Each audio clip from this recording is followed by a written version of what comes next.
La Sociedad Española de Radiodifusión presenta... Ser... ¡Viva la radio! Podcast. Siempre. Ya tenemos nominaciones a los Goya y hay mucho que comentar. En este episodio analizamos las candidaturas de los grandes premios del cine español y comentamos los estrenos de la semana. Hay para todos los gustos: la precuela de Mufasa con imágenes por ordenador de Barry Jenkins, el thriller Cónclave con Ralph Fiennes intentando poner orden en el Vaticano, el documental palestino Noorderland y, por supuesto, la guitarra flamenca de Geray Cortés, el debut de C. Tangana como director. En televisión nos visita Aura Garrido con dos series de estreno, Invisible y Santuario, para hablar sobre el oficio, la exposición y cómo sobrevivir en esta carrera de fondo. ¡Acción!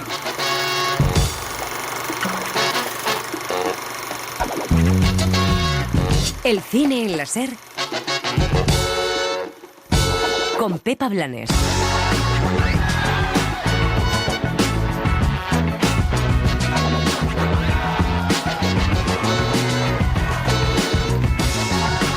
Tras los 4K y las nominaciones a los Feroz, ya tenemos las de los Goya, que han apostado por un cine más popular. Pocas veces ocurre que premios y público van tan de la mano como en estas nominaciones que lidera el 47, La Infiltrada, y donde Casa en Flames tiene también unas cuantas. Dignas películas que cuentan historias poderosas como la de Marcel Barrena y que nos dejan algunas cuestiones importantes que destacar. Por ejemplo, que una película en catalán tenga vocación taquillera y trate el idioma con normalidad. Esto no debería ser noticia, pero desgraciadamente lo es. Otra cosa que destacar es que hay un cine comercial que apuesta por historias políticas y se aleja de la comedia de brocha gorda.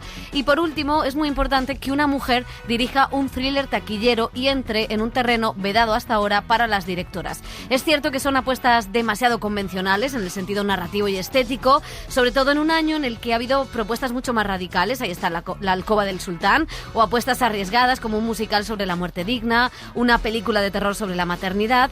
Es curioso también que estas películas, que son las que los festivales internacionales han premiado y destacado, como La habitación de al lado, Volveréis, Salve María, Polvos serán o Los destellos, hayan obtenido muy poco en estos premios y no hayan sido consideradas de la misma manera por los académicos que por el exterior. Es cierto que triunfar fuera no significa que te tengan que nominar o que tu película debe gustar, pero sí queda para una reflexión que ese cine, al que, como decía Godard, le cuesta existir, no tenga el apoyo en los premios del año. De todas las ausencias, sobre todo, es extraña la de La habitación de al lado en película, ya que opta a guión, dirección y a otras tantas categorías, y que viene de ganar el León de Oro.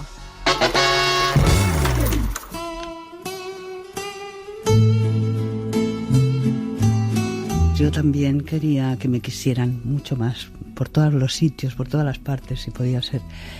De manera que el mundo del teatro, sobre todo, además, significaba escaparme de una realidad oscura, tremenda, terrible, totalmente, quiero decir, de la que una realmente os escapaba o podía morir en el intento, ¿no? Entonces era de eso, de decir, bueno, quiero salir de esta especie de maraña, ¿no?, en la que vivo, con la que convivo, con la que no tengo más remedio que aguantar, que era eso otra vez, la dictadura, etcétera, etcétera, y la persecución, en fin, todo eso que era realmente muy difícil de aguantar, ¿no? Piensa en mí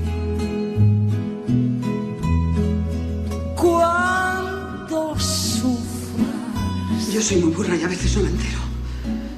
O sea que te ruego que respondas de una puta vez. ¿Existe alguna posibilidad, por pequeña que sea, de salvar lo nuestro? Ay, Betty, excepto beber, qué difícil me resulta todo. ¿Me hace sentir tan joven y tan absurda?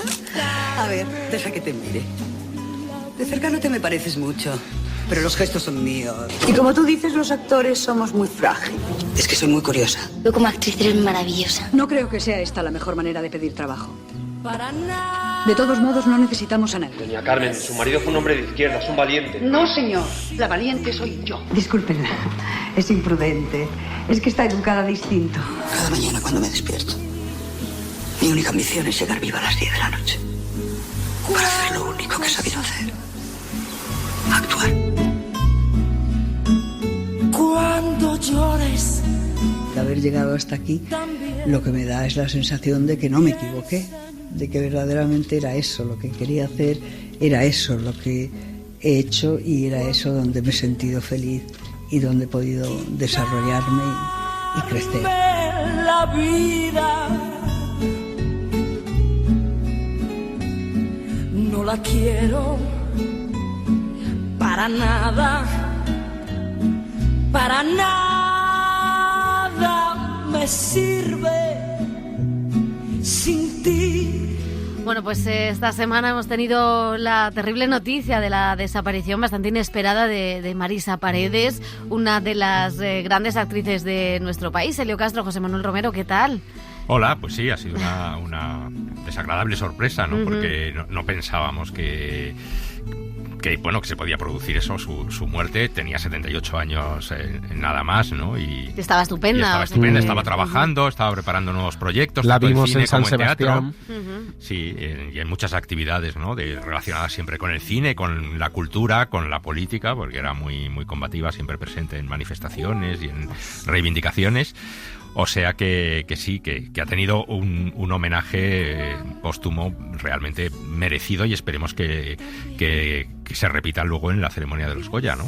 Sí, además ha tenido una dimensión popular, ¿no? Que quizá esos personajes escritos por Almodóvar, pero la verdad que ha sido bonito, porque es verdad que compañeros y compañeras la han homenajeado, pero también ha habido mucho comentario en redes sociales. Sí, no, y hay mucho odio también. No, pero nos otra. vamos a quedar con lo bueno, sobre todo por el oficio, y porque también creo que es espejo para generaciones de actrices como Penélope Cruz, las siguientes que han ido después de ella, por ser una actriz, una intérprete de carrera, no solo del teatro y del cine, sino haber mantenido una carrera. Es alguien que empezó muy joven, con muchos secundarios, con mucho teatro, con muchas tablas. Luego ya llega un Almodóvar y tú ya tienes casi 40 años. Sí, 45 años tenía cuando Tacones Lejanos, precisamente, que era su primer casi papel protagonista. Había hecho Tras el cristal, por ejemplo, de Agustí Villaronga, que también fue un papel importante, pero como tú decías, José, mucho picar piedra. Eso es, creo que es alguien como también que se le valora esta carrera de fondo, ¿no? Que ha tenido, y haberla descubierto a otras generaciones, por ejemplo, cuando ya llegó el cine, y eso siempre es bonito, y luego papeles tan icónicos como los que ha hecho y que son ya historia del cine español. Y luego la capacidad de registros, porque es verdad que conocemos esa parte más melodramática, algo teatral, ¿no? Sobre todo de los personajes de Almodóvar, porque, bueno, pues el código de su cine era así, ¿no? Y esas frases escritas además con ese gusto. Que es dificilísimo hacer eso. Que es difícil, pero sobre todo ya creo que era una de las actrices más originales, en las que tenía un estilo propio, ¿no? Y eso a veces en estas inercias es difícil, ¿no? Y después contaba Bárbara Leni una cosa muy graciosa, que en Petra estaba horrorizada porque no iba sin maquillaje, iba sin maquillaje y no encontraba la cámara donde estaba, ¿no? Pero a la vez era capaz de hacer un cine mucho más naturalista que quizá por el que la hemos conocido, ¿no? El gran público. Y luego también que, bueno, triunfó, hizo papeles más allá de nuestras fronteras. Bueno, en Italia la recordamos por La vida es bella, ¿no? Por ejemplo, con Roberto Benigni. En México, ¿no? Con De profundo carmesí, El coronel no tiene quien escriba, películas de Arturo Ripstein. El espinazo del diablo. O sea, que sí que es verdad que era una actriz... Bueno, tenía ese pose de diva que yo creo que también se fue creando fuera y dentro de las pantallas. Y qué fuerte que no tuviera ningún Goya a mejor actriz protagonista. Sí, 2 nominaciones y el Goya de honor. Sí. Me alegra que habléis de Goyas, porque ¿cómo te conocemos? Vamos a seguir por ahí.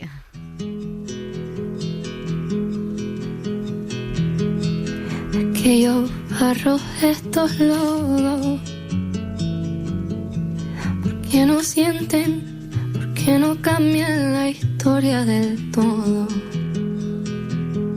Es que ya tenemos nominadas a los premios Goya, o sea, se van a ir los nominados y nominadas muy contentos a pasar las fiestas navideñas.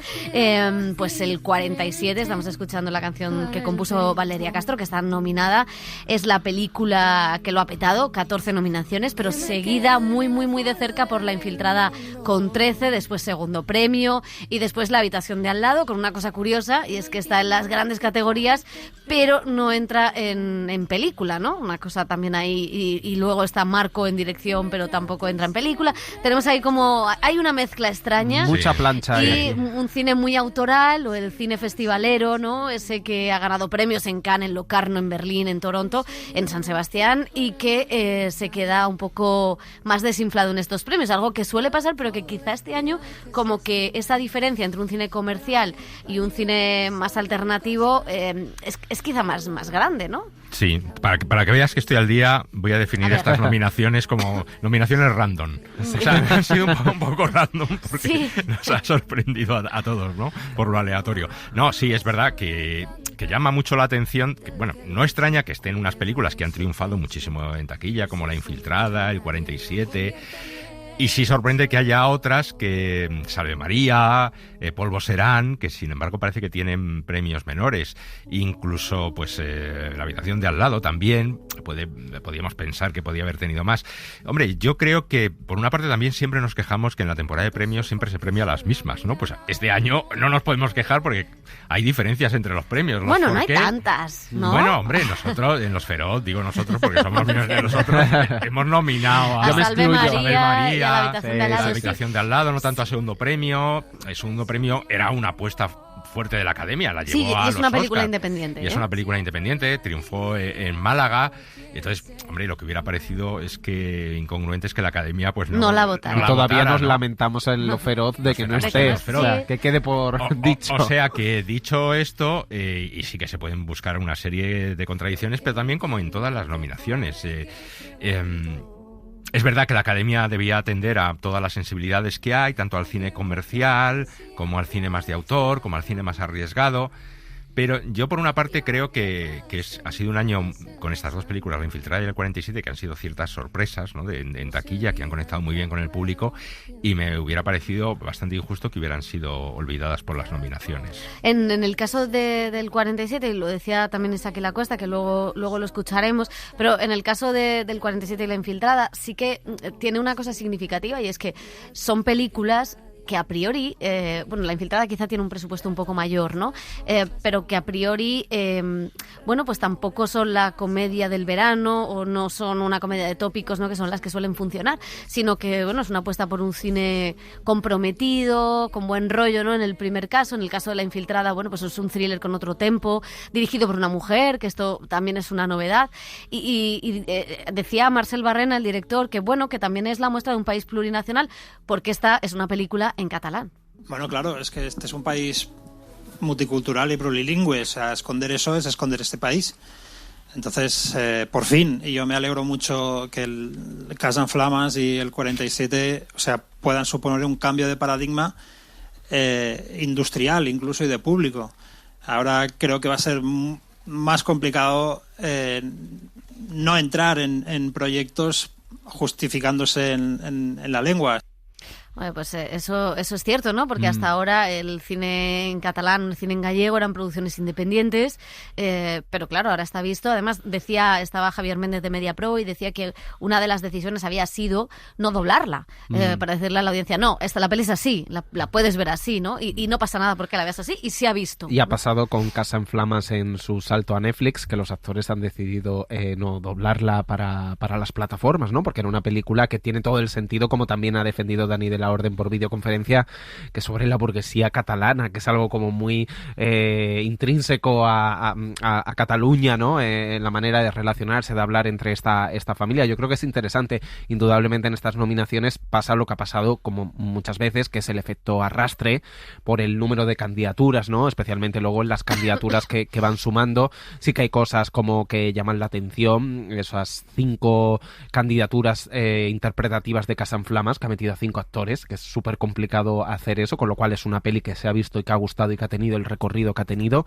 Luego tengo la impresión de que este año estamos en un año con muchas películas de 8, 8,5, 7,5, 8 de notable, y que entonces ha dividido bastante el voto, y que al final también hay películas que han hecho más ruido, en el sentido de La Infiltrada ha estado desde su estreno, no porque hiciera más ruido por el tema o por ser un thriller o por una mujer, sino porque despegó tan fuerte en taquilla y fue esa acogida del público que sí que está en la conversación, al igual que el 47 ha estado en la conversación, ha sido recibido por el presidente del gobierno, por Salvador Illa, los vecinos de Torrebaró, con lo cual han tenido ese complemento que otras películas no han tenido, esa dimensión mediática o esa exposición pública como Salve María o Polvo Serán, más allá de nuestras entrevistas. Entonces, y que no son a lo mejor películas de Academia, pero sí que bueno, al menos está segundo premio, y me sorprende a mí sobre todo la ausencia de Pilar Palomero, tanto en dirección, porque creo que es una peli de dirección exquisita, tan elegante, tan sutil, y en mejor película, porque creo que es una peli. Me sorprende más eso que la de Almodóvar en mejor peli, que creo que podría haber dividido mucho más.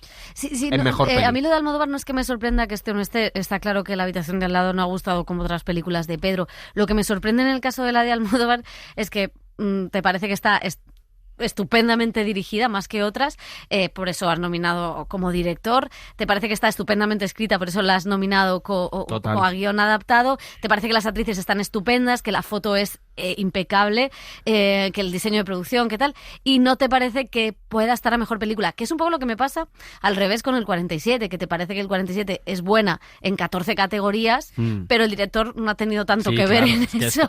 Eso es como que pasa en todo, que pasa en todo, porque luego entran dinámicas de, bueno, pues aquí meto esta y aquí meto lo otro, pero bueno, que para hacer una lectura de qué ha gustado, qué no ha gustado, esto también, o sea, que eso, quizá eso me resuena como más raro, ¿no? Y de hecho los trincheros, como los llamamos.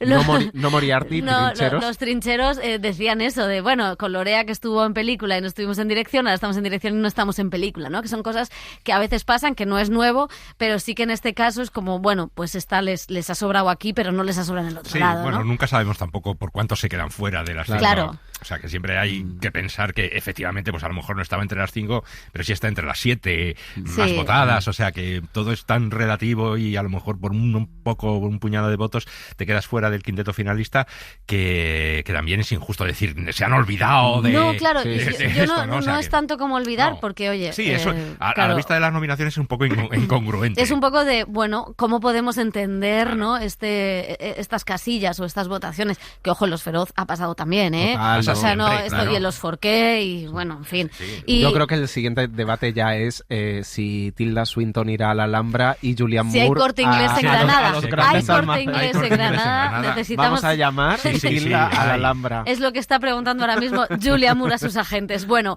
otra buena noticia es que hay 2 directoras nominadas en dirección, porque normalmente en dirección novel es donde se aglutinan todas. Aquí hay 2, Paula Ortiz y Arantxa Echevarría por La Virgen Roja, que también ha sido un experimento de esta temporada, porque se estrenaba en Amazon, pero a la vez en cines, bueno, antes en cines y después en Amazon, con lo cual esto también daba a ver un poco cómo iba a funcionar, y ha funcionado. Son además, hablaban de películas taquilleras y también el lugar que ocupan las directoras en él. Y de pronto La Infiltrada ha reventado todo.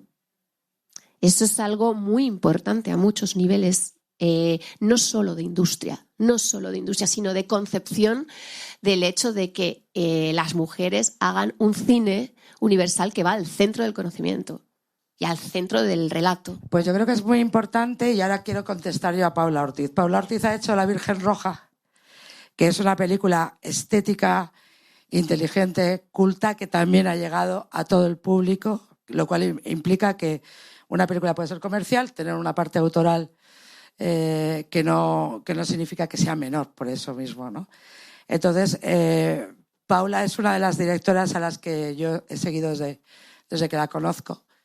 Y tanto ella y yo estamos intentando hacer con grandes presupuestos cosas grandes sin perder nuestro punto central, ¿no? Nuestro agarre al suelo, ¿no?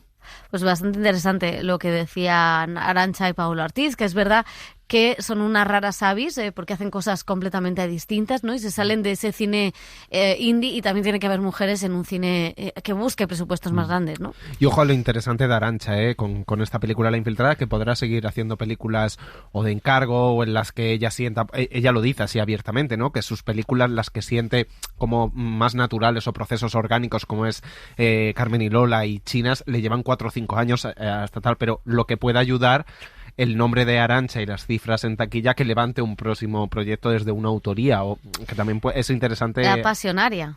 Sí, eso tiene en mente, pero que también ha hecho películas, no digo en las que no creyera, pero que ha tenido que trabajar, pues eso de encargo, Políticamente Incorrectos, La Familia Perfecta, otro tipo de películas, y a mí eso sí que me parece muy importante, porque también, o sea, el cine no solamente es ese componente de yo estoy esperando a que me llegue ese proyecto, sino que también tienes que estar, pues eso, trabajando todos los meses, y luego picando piedra. Amazon, lo fuerte que ha apostado por La Virgen Roja, porque ha hecho una campaña heavy de promoción, ahí se han gastado los cuartos. Pero eso es interesante, que Total. una plataforma quiera entrar en el mundo de las salas y quiera entrar en un tipo de cine que hasta ahora las plataformas no están explorando. O sea de la Virgen Roja lo que sorprende es Náusea, que en INRI, Bueno, que no esté... los fans están Sí, en la llamas. verdad, la verdad es que está estupenda en ese Sí, está papel. muy bien. Como cojan Bueno, yo a lo daba Julian, por hecho. los fans de Nayan y entren en el Corte Inglés, Se que van a huya. cargar. Sacan, sí, exactamente. No des ideas.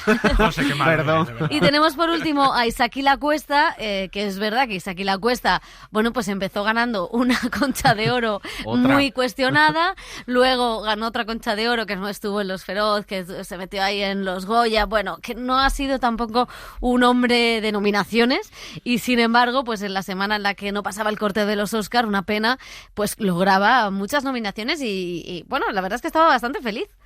Soy incapaz de saber cómo votan mis vecinos en las votaciones de la Escalera. Entonces, sacar diagnósticos sobre la votación de una academia con tanta gente me resulta imposible. Pero estábamos comentando afuera que sí da la sensación de que hay distintas generaciones, distintas sensibilidades en la academia, que ahora se nota que no hay una línea, sino que hay mucha diversidad. Eso corresponde también a la diversidad de la producción y me parece súper saludable. O sea, si me pidieran mi carta de los Reyes, soñaría con que siempre fuera así, con que siempre hubiera una mezcla de cine muy diverso y que no hubiera en la producción y en los premios. Y que eso fuera un poco el espejo de que el cine español es súper distinto. Pues la verdad es que firmamos esto que dice Isaki, que ojalá haya siempre esa mezcla, que haya mucho cine de autor como segundo premio, que además pues va a estar nominada en Granada, que es donde se celebran los Goya, que es la ciudad que retrata, y que bueno, los planetas, pues a ver... Que toquen. Era muy gracioso porque decía que toquen o que quemen el os suele escenario. decir Jota, y decía, bueno, pues Jota nos dice, ala, que os vaya muy bien. Y luego ha dicho, dice, ¿se lo habéis dicho? Y dice, no, todavía no se ha levantado. Exactamente.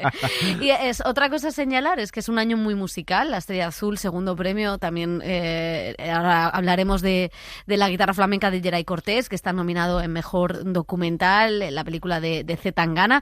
O sea que bueno, estas son las nominaciones a los Goya. Iremos hablando de ellas hasta el 8 de febrero, que es cuando se celebran los Goya en Granada, pero ahora vamos con los estrenos de la semana.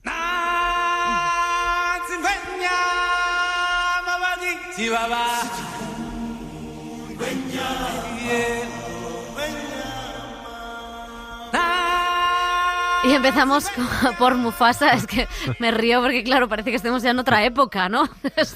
Es la precuela del Rey León de cuando éramos pequeños. Exactamente. La dirige Barry Jenkins, autor de películas como El blues de Billie Street, Moonlight, y se pasa esta historia de live action, de imágenes generadas por ordenador, de Disney, que habla de la relación entre dos hermanos, dos leones, Mufasa y Scar, Aaron Pierre, Kelvin Harrison, Seth Rogen, Donald Glover y hasta Matt Mikkelsen y la hija de Beyoncé se han sumado al reparto de voces en la versión original. Te contaré una historia. La historia de un destino que cambiaría nuestras vidas para siempre. Hola, soy Taka. ¿Cómo te llamas? Mufasa. Siempre he querido un hermano.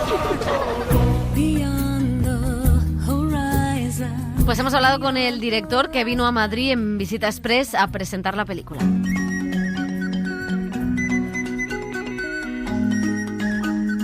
I do love the first movie because it's where all this stuff started. I also love the way it came into being. Me encanta la primera película porque es donde empezó todo esto. También me encanta la forma en que surgió. No estaba destinada a ser una película tan importante. Era casi como un proyecto paralelo de Disney. Pero por eso, creo que se hizo con una energía que era realmente pura y maravillosa.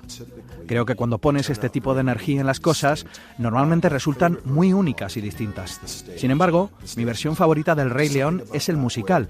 Toma todas las cosas maravillosas de la película animada original, pero hace que el continente africano esté en el centro, sea el núcleo esencial de la historia. Existe un reino más allá del horizonte. Encontrad vuestro lugar en el ciclo de la vida. Dos leones no son una manada. Encontraremos a otros que nos ayuden.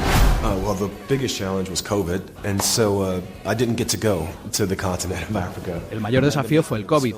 No pude ir al continente africano para hacer un recorrido por todos estos puntos importantes, pero nos pusimos en contacto con nuestro departamento con personas de todo el continente africano.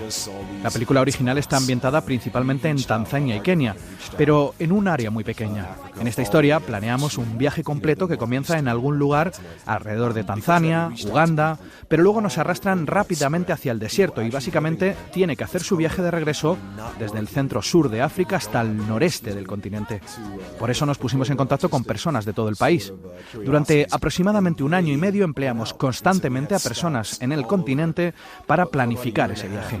Hay una distribución mucho mayor de cómo es el medio ambiente del continente en esta película que en las otras. It's a much larger spread of what the environment of the continent is like in this film versus the other films. Taka, eres el futuro rey. No debes relacionarte con leones abandonados. No me han abandonado, solo estoy perdido.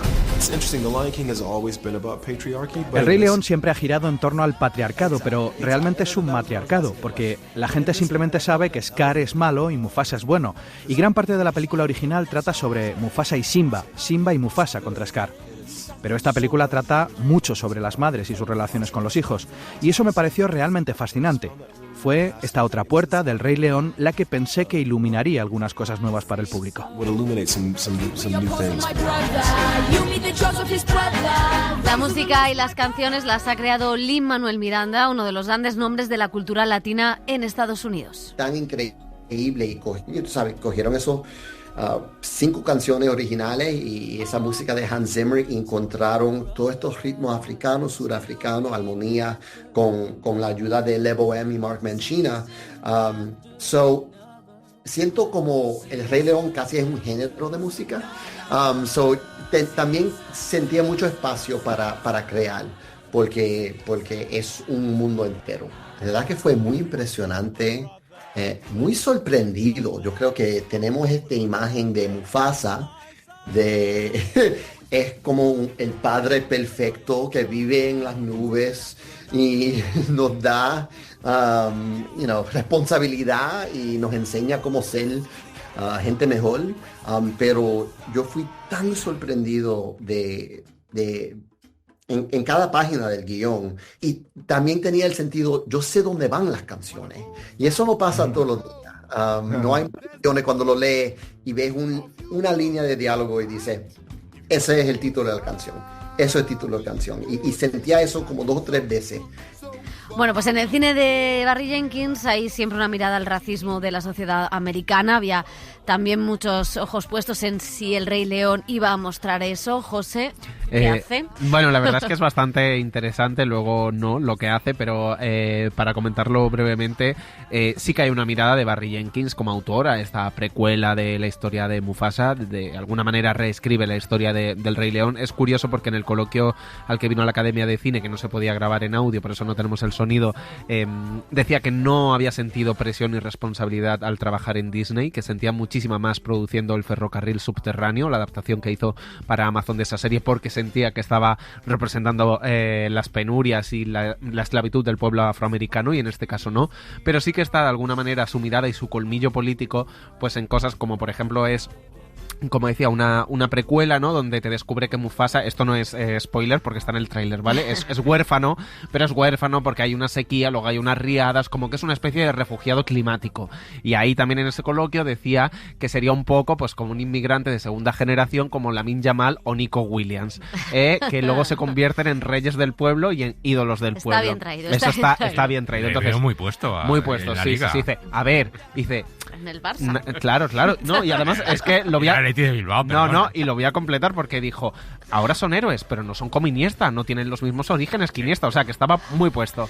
Barry Jenkins Albacete. En esto. Sí, ya. También te digo que luego en la entrevista, con un micro puesto en la entrevista, le pregunté por esto y no comentaba esto porque era spoiler. Entonces, bueno, sí que está esa mirada de refugiado climático, de inmigrante, que en el cine político de Barry Jenkins, y luego es muy interesante porque también la película, siendo una aventura, lo de siempre, una venganza, una traición entre 2 hermanos, hermanastros en este caso, sí que hay una reflexión, una metáfora, una gran metáfora sobre las formas de poder y cómo entender el poder, ¿no?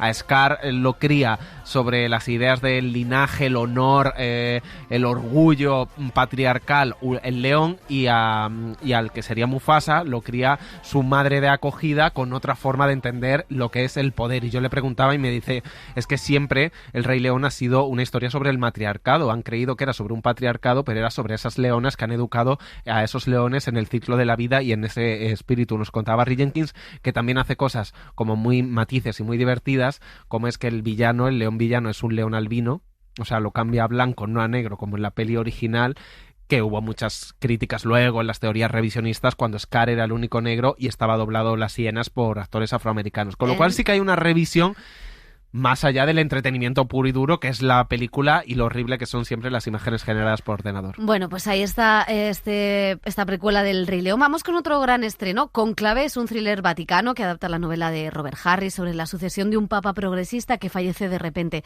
Ralph Fiennes es el cardenal encargado de supervisar esa elección papal, que cuenta con 2 candidatos a priori, uno progresista, Stanley Tucci, y uno conservador, Sergio Castellitto. Pero hay más sorpresas, por ejemplo, un candidato americano, John Lithgow, un candidato del tercer mundo, una monja con mucho peso, Isabella Rossellini. ¿Cómo han podido ocultarlo tanto tiempo?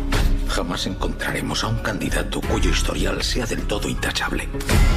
Aunque las hermanas hemos de ser invisibles, Dios nos ha dado a todas ojos y oídos. Tenga cuidado, Thomas. El director alemán Edward Berger, que triunfó con su adaptación para Netflix de Sin novedad en el frente, dirige este thriller con una cuidada puesta en escena, con buenos actores y con un paralelismo entre el poder religioso y el poder político. Political lines are always split between conservatives and liberals, and obviously we have that very much through the entire Europe. You know, there's like a populist movement. Las líneas políticas siempre se dividen entre conservadores y liberales, pero en toda Europa ha surgido un movimiento populista y eso también se ve en la película, al que apoya bastante gente.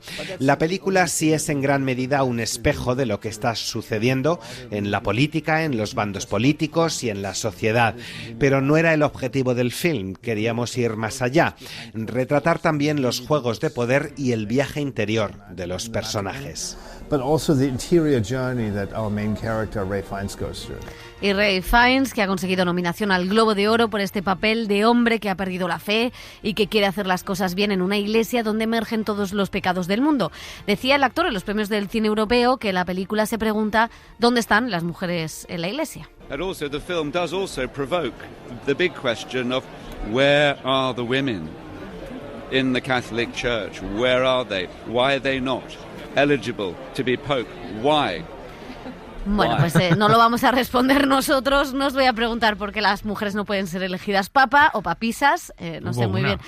Es papisa Juana, pero... ¿Qué está pasando?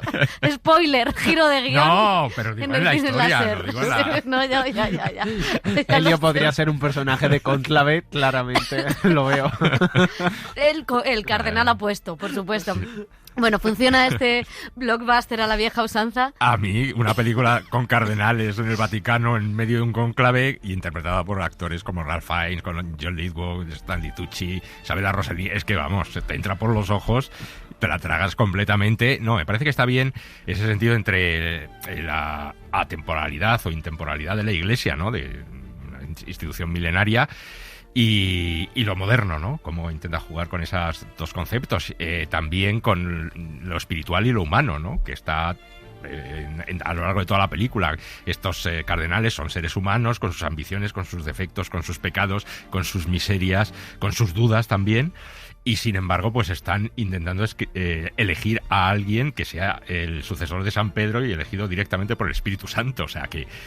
Vamos, o sea, no puede haber algo totalmente más opuesto, ¿no? Y entonces yo creo que la película juega muy bien a todo esto, además de ese giro final o esos giros finales que hacen que estés viendo la película pues con una sorpresa permanente, ¿no? O sea, yo muy de compra. Muy bocas. Yo soy estoy muy a favor tanto de la novela como del blockbuster, porque de la película y del blockbuster, porque sí que creo que aunque haya giros de guión a veces imposibles o aunque bueno pues sea un thriller un poco verosímil en algunos aspectos, creo que detrás de todo eso, que hay una apuesta visual cuidadísima que a mí me gusta gusta mucho en esa grandeza del Vaticano. Le preguntábamos porque él es un tipo protestante, ¿no? Y por un poco por... Ralph Fiennes debe ser anglicano. Sí, exactamente. Por esa admiración de alguien que vive la austeridad protestante y ve el brilli católico del Vaticano, ¿no? Y se deja obnubilar por esos planos fantásticos. Luego las grandes interpretaciones y sobre todo, y a mí me parece muy importante, el trasfondo político de una película que utiliza esas luchas de poder entre papas para mostrar dos ideologías que están desfalleciendo y otras nuevas ideologías que van surgiendo pero que no acaban de llegar, o que si llegan es por una suerte de engaño, ¿no? Entonces me parece muy interesante ver el trasfondo político. Él decía, es el trasfondo también de una gran empresa o de una redacción, y lo es cierto, es al final la convivencia y la lucha por el poder, ¿no? Pero es significativo cómo se van posicionando y cómo se van mostrando los males de la Iglesia que están ahí, los abusos, las mujeres, el voto de castidad. Todo va apareciendo en una película en la que parece a priori que solo son giros de guión, y yo creo que hay mucho más. Claro, pero es que es un caramelo tener en 2 horas un espacio cerrado como el Vaticano, con esa majestuosidad y esa imaginería católica, estética que tiene la Iglesia católica, para hacer una lucha de poder y hablar de las relaciones de poder, de cómo hace campaña uno, de cómo hace campaña otro. Estoy de acuerdo con el director que esto podría pasar en una empresa, en cualquier lado, cómo cada uno se va moviendo la silla, cómo te vas colocando, cómo no te vas colocando. Y luego hay una cosa que a mí me fascina, que tampoco quiero ocultar su vocación de gran culebrón revestido de un thriller elevado, clásico, y claro, dentro del culebrón hay licencias para muchas cosas, y en este caso el thriller le viene muy bien, la música, que es lo único que le pondría bastante pero a la peli, que es como muy machacona todo el rato. Sí que estaba pensando cuando la vi antes de San Sebastián esta película, pero luego que se hace muy divertido porque se vuelve loco, se vuelve inquietante, juega con la intriga, juega con el suspense, con esas votaciones, qué va a pasar, qué no va a pasar, con la crisis de fe, con las puñaladas traperas. Entonces tiene todos los elementos, y qué bien que en Hollywood se hagan este tipo de películas adultas para un público medio, con esta vocación, que pueden ser un total entretenimiento, pero a la vez una gran metáfora del poder y de la sociedad de nuestros días. Pues ahí está Cónclave, que será una de las películas de la Navidad, con la papisa Juana. al loro también. Vamos a hacer un spin-off de la este papisa tema. Juana. Bueno, 2 documentales tenemos esta semana que nos interesa mucho recomendar por motivos diferentes. El primero es La guitarra flamenca de Geray Cortés, la que supone la ópera prima como director de C. Tangana. Antón Álvarez, nominado a Mejor Documental a los Goya, por cierto, se enfrascó durante años en este rodaje que sigue a Geray Cortés. Es un guitarrista flamenco de Alicante y digamos que le sigue por un viaje al pasado de su familia. Es una película sobre la identidad, sobre superar un trauma, pero también sobre la música. En un momento determinado de la noche nos baja a todos a un sótano, coge una guitarra, se la pone un chaval y le dice: Monse, cántanos por favor como el agua. Monse canta espectacular, pero yo no puedo parar de fijarme en el acompañamiento. El chico que toca, me doy cuenta de que los modernos le tratan de moderno, pero los gitanos le tratan de gitano. Creo que lo más difícil de la película, y creo que en lo que he sido más ambicioso, ha sido que tuviese una estructura narrativa clásica, pensando en la película como película, no en un reportaje, no en un documental, no en algo informativo, sino que lo pueda ver mi tía, que no le interesa ni el flamenco, ni le interesa el cine documental en particular, y note que que lo que es el ritmo narrativo, ¿no? Que una cosa te va llevando a la otra, que hay algo que falta por solucionar, que hay un conflicto que empieza y que se termina. Las cosas, el 101 de cómo se hace, cómo se cuentan las historias en el cine, ¿no? Y esto ha sido, pues para mí ha sido un infierno, pero también ha sido como un máster y creo que la película lo consigue, ¿no? Un barullo.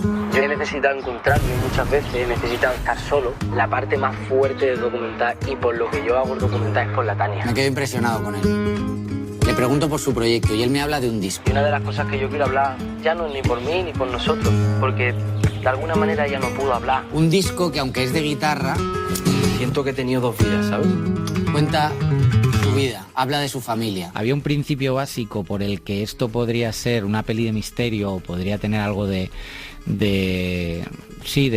un enigma, y es la estructura de la vida real, que es que Geray ha pasado por un montón de cosas por su familia y hay una cosa como de un desvelamiento y de un comprender las cosas que ha ido poco a poco, desde su adolescencia hasta ahora, que ha sido capaz de hablar y abrir todo.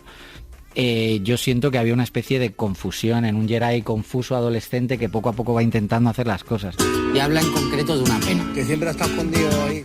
Una pena que él le quiere contar al mundo. Para mí era muy interesante como decirle, mira papá, mira mamá, así soy yo ahora, esto me gusta, estas son cosas vuestras que tengo, que me siento muy orgulloso, estas otras las he cogido de otras personas que me he encontrado y eso me parecía muy bonito y a la vez también conocerles a ellos todavía más, porque es como cuando tú te escuchas un disco con 12 años, dices, es el disco de, ¿no? Y de repente escuchas ese mismo disco con 20 y escuchas otro disco distinto. El disco no ha cambiado, has cambiado tú, con lo cual esas cosas también son muy bonitas de conocer y de aprender, y sobre todo de los tuyos, porque al fin y al cabo todo lo que conozcas que es tuyo y lo que tengas alrededor tuya y cada vez lo vayas entendiendo o creo que es cada vez mejor para ti o todavía más sano, pesa menos. Hemos hecho una peli casi romántica, es como es muy, no sé, para mí ha sido muy reconfortante, ¿no? Y es lo que dices, de estos procesos tan largos del cine, llegar a un punto en el que por fin sea reconfortante y dices, hostia, menos mal, porque ya ahora, si no, menos mal, porque no, es que si no, sí, es como llevo remando 3 años y llegar a un lugar, sí.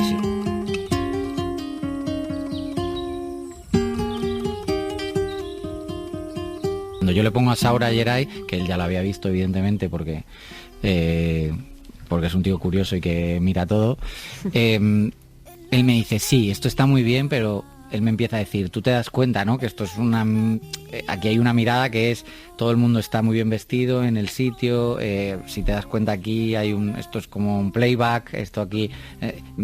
y él me habla de cómo quiere que sea su disco.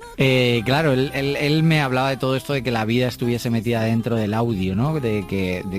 Y que por eso las canciones estaban tan cerca de lo que le había pasado en la vida, y por eso él tenía una idea de un disco narrativo, y por eso al final hemos ido a grabar la vida también. Entonces ahí había unas decisiones como técnicas y estéticas que acompañasen esa idea.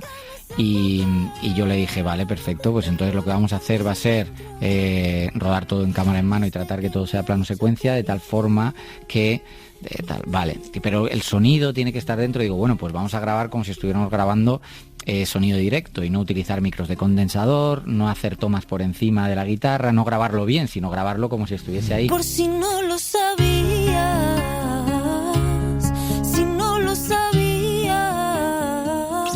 hasta el día en que me muera, yo por ti voy a dar mi vida. Bueno, pues Antón Álvarez ya ha debutado como director, lo vimos delante de las cámaras el año pasado con otro documental sobre su gira más o menos fallida, y ahora lo vemos ponerse detrás de las cámaras, emulando muchas veces a ese Saura de flamenco o de... O sea, no, sí. No sé cómo veis este nuevo debut. Hombre, yo no soy nada especialista en flamenco, y en Jedi Cortés todavía menos, ¿no? Que casi desconocía completamente, pero yo creo que el documental, la película, tiene momentos mágicos, o sea, que hay momentos en que te engancha mucho. Tiene esto de que es un viaje introspectivo, ¿no? Del propio autor, no solamente es musical, sino que buscando un poco esas heridas del pasado, como eso le ayuda a hacer música. Y en cuanto lo decías, lo de Saura, sí es verdad que, por lo que he oído a Zetangana, pues él lo que quería era hacer un documental a los Saura, y le ha salido casi todo lo contrario, todo lo opuesto, ¿no? Y eso cosa es muy que está muy interesante. bien, que está muy bien, porque además es que los números musicales parece que empiezan cuando ya les sobra un poco la palabra, no saben decir las cosas con palabra y tienen que recurrir a la música. Entonces, a mí me parece que sí, que tiene momentos muy bellos el documental, ¿no? Y hay momentos también surrealistas que yo me partía de risa viéndolos, y que también, pues bueno, explican un poco el contexto en el que se mueve Jedi Cortés, ¿no? Como ese padre diciéndole que le saque el dinero a Tangana mientras graban todo el documental.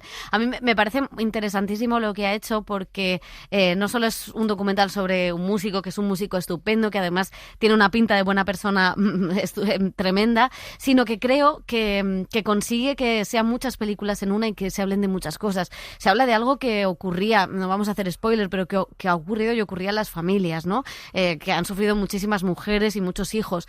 Se habla de la familia, se habla de la identidad, se habla también de entornos donde, bueno, pues no hay más posibilidad que la calle, ¿no? O que estar, y me parece como que son muchas cosas y muchos temas sociales casi sin mencionarlos o sin explicarlos, pero que van saliendo a lo largo de la historia de esta familia, que además tienen todos un carisma espectacular. Y luego cómo mete las actuaciones musicales, que son maravillosas. Y al hilo de lo de Saura, sí que es interesante porque Saura es maravilloso y las películas de Saura son una bestialidad. Pero claro, es cómo rodar el flamenco con la mirada de un flamenco o desde la posición de un flamenco, ¿no? Cuando Tangana tampoco lo es. Y toda esa reflexión sobre dónde poner la cámara o sobre cómo hacerlo, me parece que un tío como él, que pues, no sé, que ha triunfado en la música, que lo tiene todo, que haga esa reflexión y como ese paso atrás en la humildad, me parece muy, muy significativo, y sí que creo que va a ser un director que haga muchas, muchas cosas. Ojalá, y sobre todo esa inquietud o esa curiosidad para preguntarse desde muchos puntos de vista a nivel estético, visual, de puesta en escena, cómo rodar esta película, cómo contar esta historia, que al final es un documental, pero como lo escuchábamos, tiene un arco narrativo de también una película casi de un thriller o una película de suspense o de intriga, porque tú entiendes que hay esa herida que te conecta mucho con la creación artística en la figura de Geray Cortés, pero no sabes de dónde viene esa herida y se va resolviendo a través de personajes secundarios que son fantásticos. Ojalá muchos directores pudieran escribir 2 secundarios como los padres de Geray Cortés en la película, y luego también todo el trabajo de sonido, que para mí es una de las grandes ausencias de los Goya, ¿no? Cómo está rodado los momentos musicales, el flamenco, el trabajo tan inmersivo del sonido con la cámara. Me parece una de los grandes debuts de este año. Me parece sorprendente lo que ha hecho a la hora de contar la historia, cómo contarla, cómo retratarla visualmente, la fotografía, y una historia tan potente que desconocíamos, pero que entronca también con esta crisis de identidad, ¿no? De irte de un lugar, de volver, de tener tus raíces, de contar, de no contar lo que tienes oculto, y conectar eso con el flamenco y la creación artística. Bueno, pues vamos con otro documental. Este llega a Filmin, es No Otherland, ganó 2 premios en la Berlinale, ha ganado los premios del cine europeo, en la crítica de Los Ángeles, y ha pasado el primer corte para estar nominado al Oscar, aunque no tiene distribución en Estados Unidos. Cuenta a través de la relación de amistad de un periodista israelí con un activista palestino la expulsión masiva de su comunidad, a la que el ejército hebreo destruye las casas y los pueblos. 1,000 Palestinians face one of the single biggest expulsion decisions since the Israeli occupation of the Palestinian territories began. Bueno, pues decían los directores que es un documental inacabado porque esa destrucción masiva de las casas sigue produciéndose.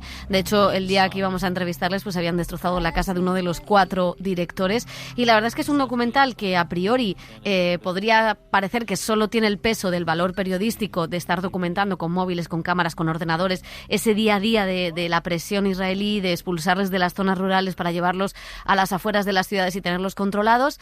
Y aparte de tener todo eso, creo que tiene una potencia visual y cinematográfica extraordinaria, que tiene una relación de amistad que es en la que se vertebra, pero que no quiere ponerlo todo en palestinos y israelíes pueden ser amigos. Pues claro, obvio, quiere contar otra cosa mucho más profunda, que es qué es el activismo, cómo se tiene que ejercer, documentar lo que está pasando y hacerlo a través de historias humanas contadas desde una serenidad bastante impactante. Y esa dignidad, ¿no? Y esa herencia también, porque empieza contando cómo sus abuelos, su padre era activista, fue detenido y se resisten a marcharse de su aldea, una aldea prácticamente sin recursos, donde le cortan el agua, pero le cortan las gomas, le echan hormigón a un pozo para que no puedan tener acceso al agua en un momento de la película, o destruyen una escuela, de repente la levantan donde están estudiando los niños y los tienen que sacar. Es tremendo las pedradas de los colonos israelíes, y creo que está bien contado, que le conviene, ¿no? Esa cámara en mano, también estar huyendo permanentemente de los militares porque vienen a buscarlo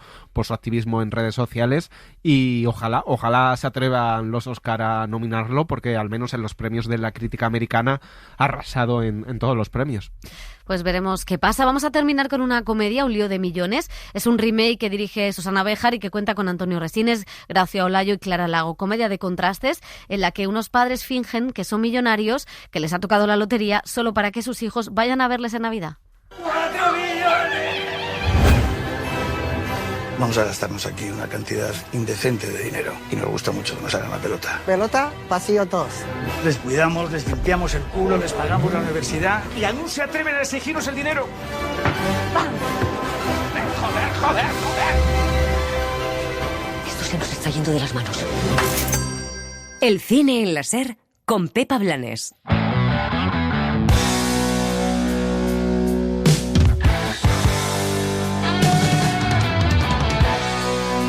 Nos hacía ilusión, pero yo creo que no ha venido Aura Garrido nunca al cine en la SER. Buscando. Sí, yo creo que nunca ha venido, ¿no? Me hace muchísima ilusión estar aquí. Y a nosotros nos hemos visto un montón de veces, sí. En alfombras rojas, en festivales, viendo películas, pero no hablando de curro, que es lo que queremos hacer. Así que gracias por venir, lo primero. Gracias a vosotros, me hace mucha ilusión, de verdad. ¿Bullying? ¿Aquí? No creo. Le he estado observando y le pasa algo raro. Creo que otros 3 le están haciendo la vida imposible. ¿Desde cuándo? No lo sé, unas semanas, quizá más. ¿Pero tienes pruebas? Pruebas. Bueno, he visto ciertas reacciones en los pasillos, ha bajado su rendimiento escolar. Lo del rendimiento escolar es normal. Estamos en el instituto, tienen las hormonas disparadas. ¿Qué esperabas? De verdad que me preocupa. Aquí no hay ni bullying ni bala. Esas son palabras mayores. Hay que saber diferenciar cuando son cosas de críos, sin más. No son cosas de críos. No son cosas de críos. Te estrenas, 2 series a la vez, más o menos. Vamos a empezar, si te parece, por Invisible, que en Disney Plus, que es la adaptación del libro de Eloy Moreno. Un libro que lleva ya 60 ediciones publicadas, una pasada, y que es muy recomendado además en los coles, en las aulas para adolescentes, pero también para adultos. ¿Qué te atrajo de este proyecto, lo primero? Bueno, la verdad es que todo.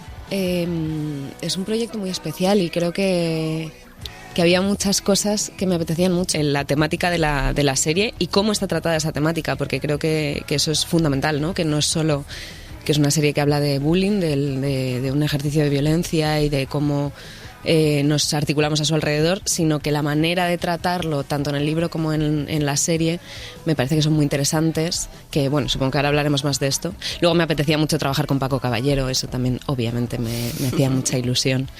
Y el personaje, que es fascinante. O me lo parece a mí. Sí, lo es. Lo es porque es una profesora con demonios internos del pasado, con ese dragón que llega a ese instituto y ve cosas que el entorno o los otros profesores o la directora del centro no ve, ¿no? Entonces también juega mucho, no con la ciencia ficción, pero sí con algo, ¿no? De visualizar al otro, de hacer de espejo con ese chico que está sufriendo el bullying, como ha sido también ese proceso.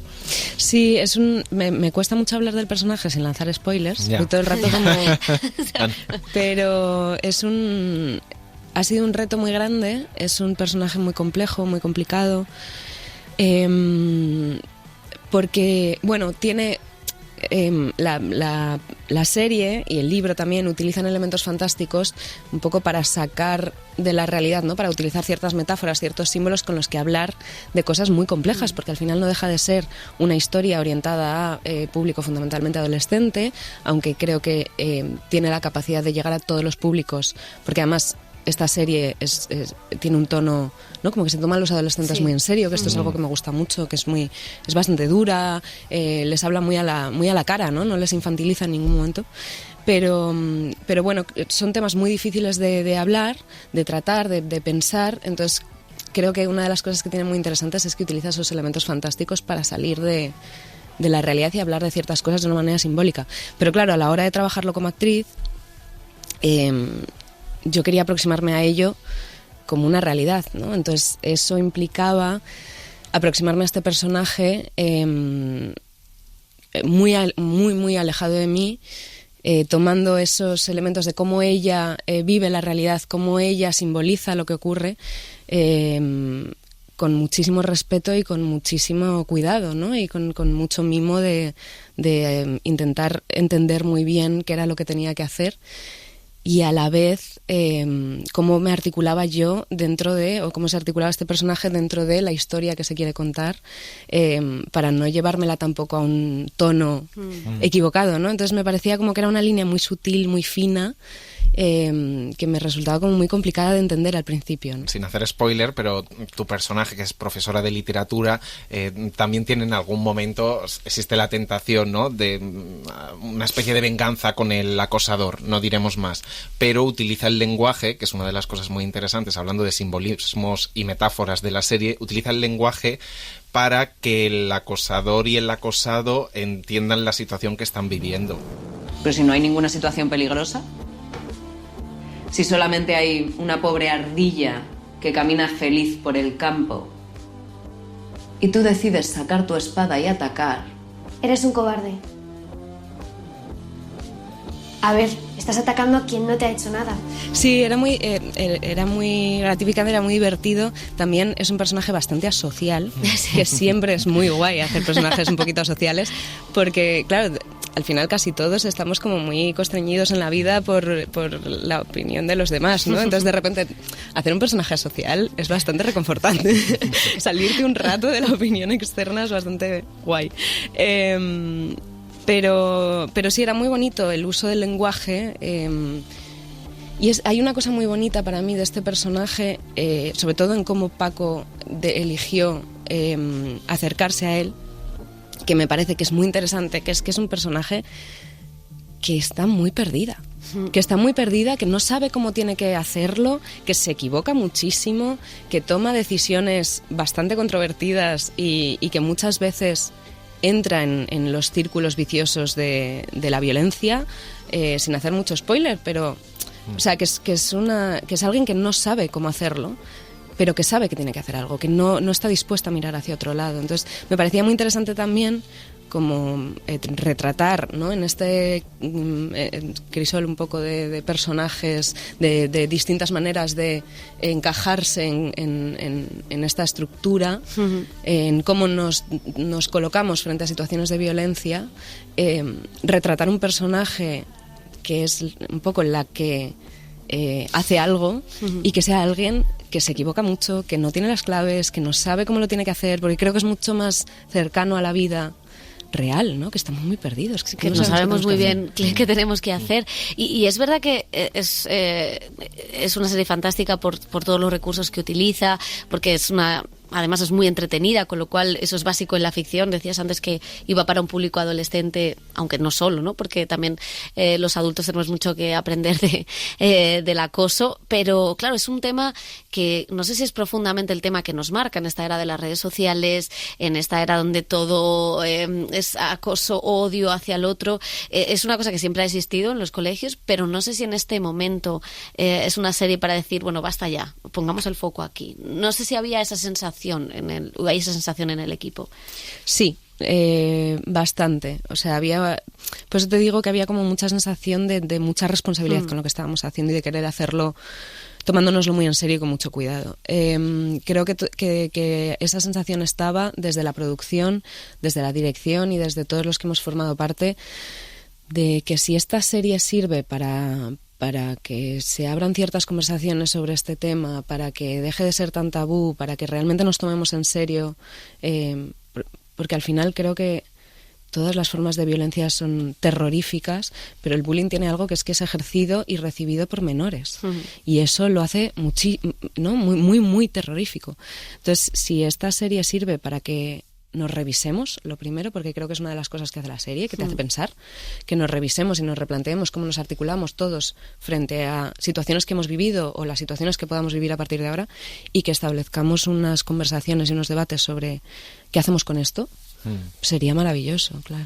Sí, sobre todo porque yo recuerdo mi época, claro que el bullying al final ocurría en el instituto, en el colegio, pero tú encontrabas en tu casa un espacio de seguridad, un lugar seguro, porque lo dejabas en el colegio, porque no había móviles o no había esa tecnología, que eso está muy bien contado en la serie, como claro, al final el móvil casi como extensión de nuestra vida, también para lo bueno y para lo malo, el bullying sigue digitalmente en eso, y eso ya no solo afecta a la juventud, sino que lo estamos viviendo todos opines cualquier cosa, que lo puedes sufrir, y más siendo un personaje público como una actriz. ¿Cómo ves tú esta época crispada con las redes? Pues es muy interesante porque la segunda parte de Invisible en los libros de Eloy Moreno se llama Redes y va sobre esto, precisamente. Y últimamente, como salió hace poco y justo, más o menos el libro salió cuando la serie se terminó de montar, hicimos un pase como con todos los actores, vino Eloy, etcétera. Ha habido como muchas conversaciones con los actores jóvenes de la serie sobre este tema, porque es un tema que para ellos es muy presente para todos, pero para ellos, que son adolescentes, está muy, muy presente. Y me parece muy interesante porque todos... y recuerdo que en varias entrevistas les han preguntado como cuál creen que es el problema de su generación, bla, bla, bla, y todos hablan de las redes, todos hablan del uso de los móviles, todos hablan de la falta de contacto con la realidad, ¿no? De cómo te pierdes la vida porque estás enganchado a... O sea, que tiene muchas capas al final este tema. Y creo que es muy complejo... A mí personalmente me cuesta mucho porque creo que soy alguien muy analógico. O sea, aun siendo millennial o precisamente por eso, no lo sé. Soy alguien muy poco digital. Me cuesta mucho, me identifico mucho más con la señora del siglo XIX que está leyendo en la chimenea con su té, ¿sabes? Entonces, o sea, volvemos al Ministerio del Tiempo. Un poco sí. Entonces a mí me resulta como cada vez más abrumador y más lejano todo el mundo de las redes y cada vez me siento como más fuera. Creo que tiene cosas muy positivas, pero creo que es muy aterrador también, porque es lo que tú dices, no se acaba, por ejemplo, los ejercicios de violencia no se acaban en el momento de... Es claro, que continúan y te lo pueden invadir todo, y aparte que creo que las redes generan una sensación como de que la vida es eso que sucede ahí, como que lo invaden todo, ¿no? Y a veces cuando te sales, hace muchos años me fui de Twitter, y una de las cosas que me pasaba era eso, la sensación de que cuando estaba en Twitter tenía la sensación de que el mundo era Twitter. Y de repente me cerré Twitter y me di cuenta de que el mundo no era Twitter. O sea, lo que pasa ahí. La gente vive en otra, ¿no? Pero creo que es muy interesante hablar de estas cosas y hablar con los adolescentes, que son los que más inmersos viven en esto, porque cuando les escuchas aprendes muchas cosas también, ¿no? De sus vivencias, de cómo lo ven. Claro, es curioso porque tú eres una actriz, mujer, estás muchísimo más expuesta que otras mujeres y que muchos hombres, o la mayoría de los hombres, y claro, también tú tienes que lidiar con la opinión de los demás, porque tu trabajo se basa en hacer una interpretación que guste, no guste. Claro, las redes sociales también amplifican todo eso, también amplifican que cualquiera te pueda decir lo que quieras. De alguna manera hay también un cierto bullying, una posibilidad de bullying ahí, ¿no? Hay que trabajarse muy bien para seguir adelante con eso. Sí, es complejo, es muy complejo. Hace poco veía una entrevista de Ariana Grande, ¿no? Hablando sobre estas cosas, sobre las críticas al cuerpo, que es alguien que ha estado muy expuesta desde muy joven. Y creo que tenemos que hacer mucha reflexión sobre qué hacemos, ¿no? Con los demás. Por un lado, me parece que son nuevas formas de algo que ya existía, porque creo que al final esto tiene mucho que ver con que nos relacionamos desde el uso de la violencia, nos relacionamos desde el daño, y estaría muy bien que nos pensásemos en esto cada vez más, ¿no? Creo que se está empezando a hablar de muchas cosas que antes no se hablaba y que cada vez somos más conscientes de esto y cada vez hay más conversaciones sobre esto, pero creo que falta mucho.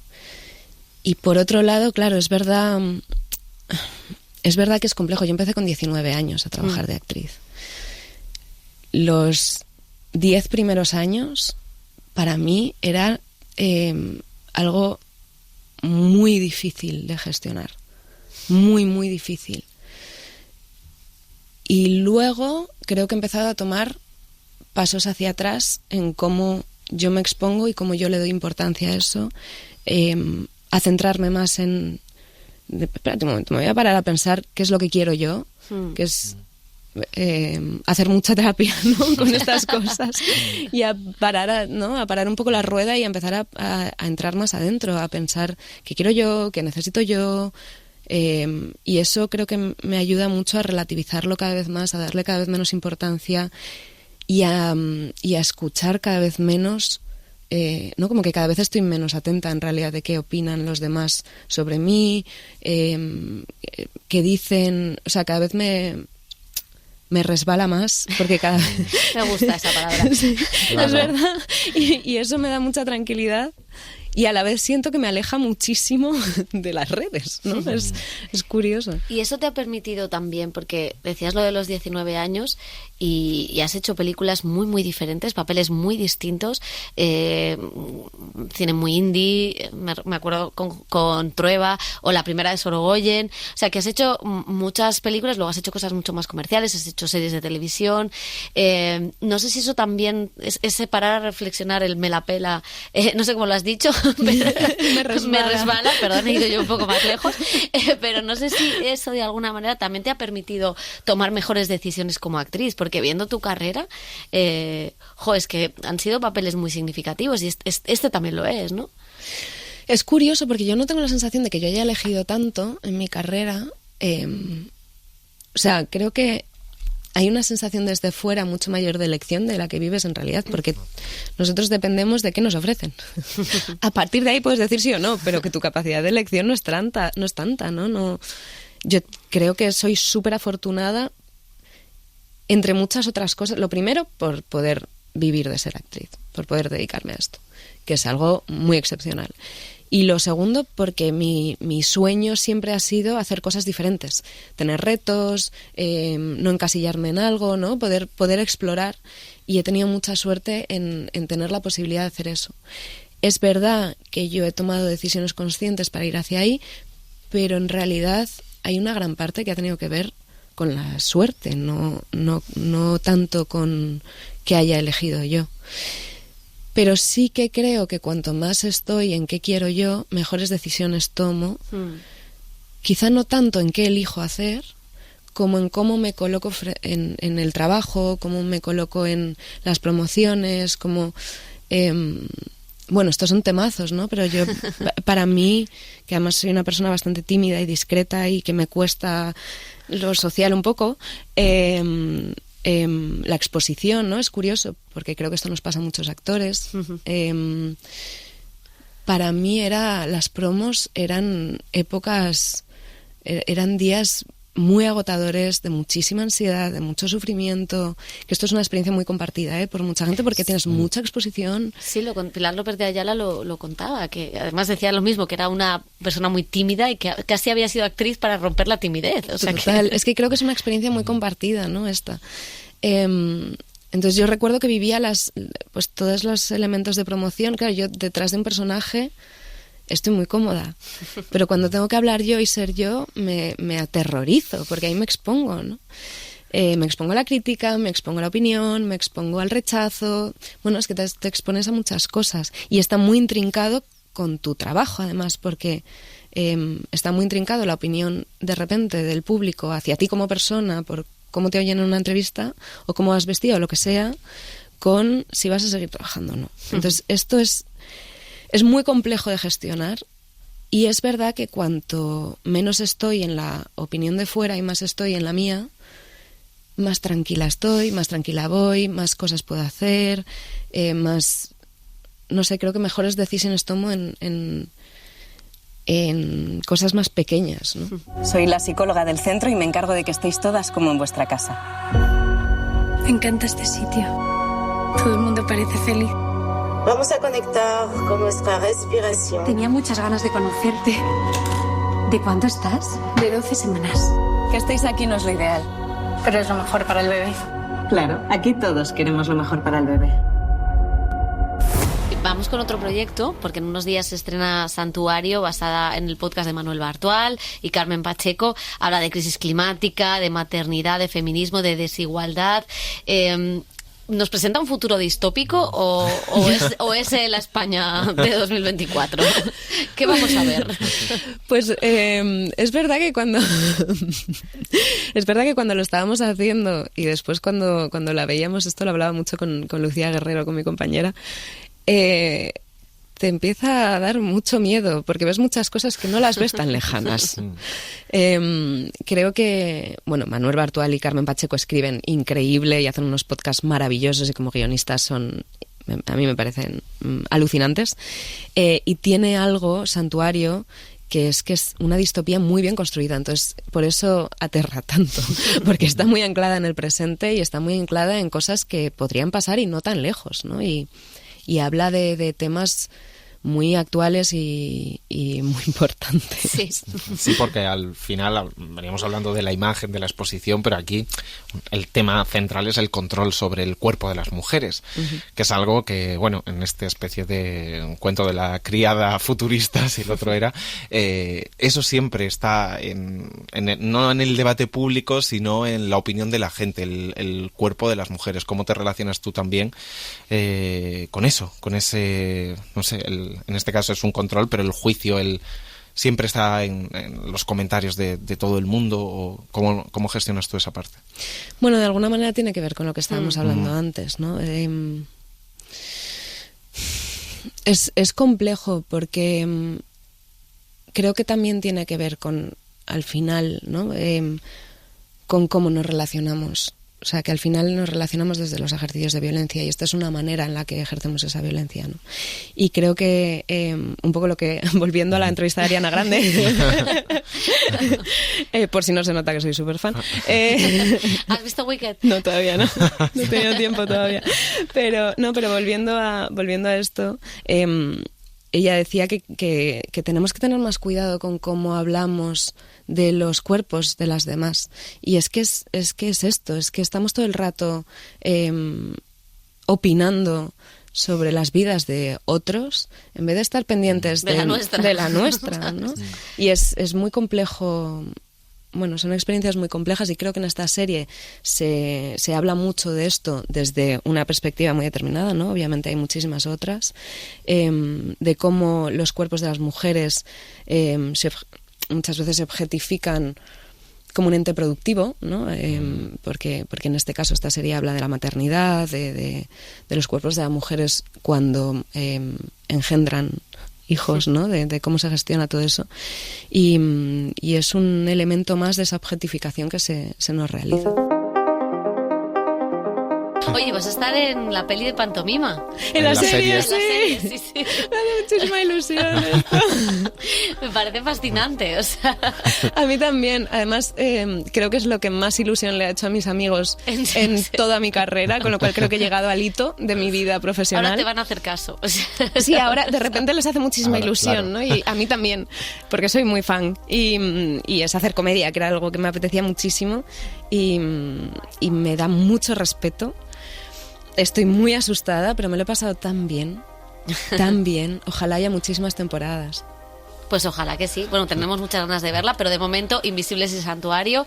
Muchísimas gracias, Aura, por haber venido al Cine en la SER. A vosotros. El Cine en la SER con Pepa Blanes.